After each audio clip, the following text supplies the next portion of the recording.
ગુજરાતની સ્થાપનાને 75 વર્ષ પૂર્ણ થવાના અવસરે ગુજરાત એટ 75 ડિઝાઇનની થીમ પર આકર્ષક લોગો તૈયાર કરી 3 લાખનું ઇનામ મેળવવાની નાગરિકોને અમૂલ્ય તક। ગુજરાતની સ્થાપનાના 75 વર્ષ પૂર્ણ થવા અવસરે ગુજરાત એટ 75 ડિઝાઇનની થીમ પર આકર્ષક લોગો તૈયાર કરી 3 લાખનું ઇનામ મેળવવાની નાગરિકોને અમૂલ્ય તક। ગુજરાતની સ્થાપનાના ગૌરવશાળી 75 વર્ષ 2035માં પૂર્ણ થવાના છે।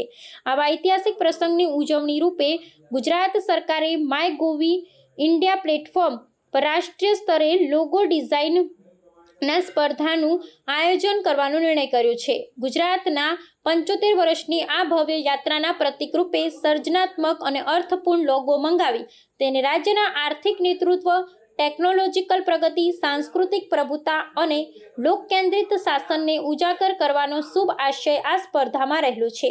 મુખ્યમંત્રીએ સર્જનાત્મકતાની અભિવ્યક્તિના આગવા અવસર સમાન આ લોગો ડિઝાઇન માટેની રાષ્ટ્રીય સ્પર્ધામાં નામાંકનનો mygov.in પ્લેટફોર્મ પર પ્રારંભ કરાવ્યો હતો। દેશભરમાંથી નાગરિકો પોતે ડિઝાઇન કરેલા લોગો તારીખ 28 જુલાઈથી 14 ઓગસ્ટ દરમિયાન mygov.inની વેબસાઇટ પર લિંક પર સબમિટ કરી શકાશે।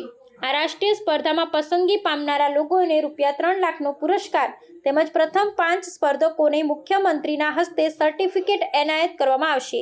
મુખ્યમંત્રી ભૂપેન્દ્ર પટેલે રાષ્ટ્રીય સ્પર્ધા માટેના નામાંકનનો પ્રારંભ કરાવ્યો તે વેળાએ મુખ્ય સચિવ પંકજ જોશી, મુખ્યમંત્રીના મુખ્ય સલાહકાર ડોક્ટર હસમુખ અઠિયા, મુખ્યમંત્રીના અધિક મુખ્ય સચિવ M.K. દાસ, સલાહકાર S.S. રાઠોર, અધિક અગ્ર સચિવ અવંતિકા સિંઘ, સચિવ ડોક્ટર વિક્રાંત પાંડે અને વરિષ્ઠ સચિવો ઉપસ્થિત રહ્યા હતા।